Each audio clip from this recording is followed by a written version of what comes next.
বাংলাদেশের রাজনীতিতে হঠাৎ ধরিয়েছে মাত্র 14 সেকেন্ডের এক ভিডিও। বিএনপির এক নেতা বক্তৃতায় ক্ষমতাচ্যুত প্রধানমন্ত্রী শেখ হাসিনাকে সম্বোধন করেছেন শহীদ প্রেসিডেন্ট জিয়াউর রহমানের অর্ধাঙ্গিনী হিসেবে। ভিডিওটি রোববার বিকেল থেকেই সামাজিক যোগাযোগ মাধ্যমে ছড়িয়ে পড়ে। জাতীয় বিপ্লব ও সংহতি দিবসের আলোচনা সভায় এ বক্তব্য দেন কুমিল্লার তিতাস উপজেলা বিএনপির সাধারণ সম্পাদক মেহেদী হাসান সেলিম ভূঁইয়া।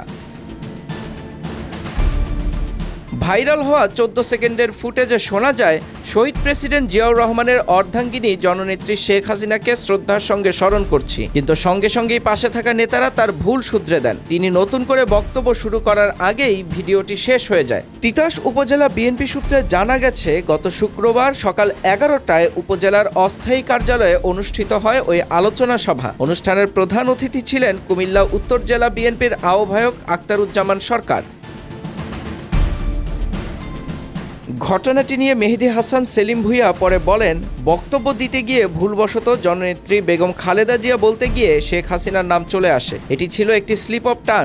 আমি এর কারণে সবার কাছে ক্ষমা প্রার্থী। এদিকে কুমিল্লা উত্তর জেলা বিএনপির সদস্য সচিব AFM তারেক মুন্সি বলেন, বিষয়টি আমি শুনেছি, ঊর্ধ্বতন কর্তৃপক্ষের সঙ্গে আলোচনা করে সিদ্ধান্ত নেওয়া হবে।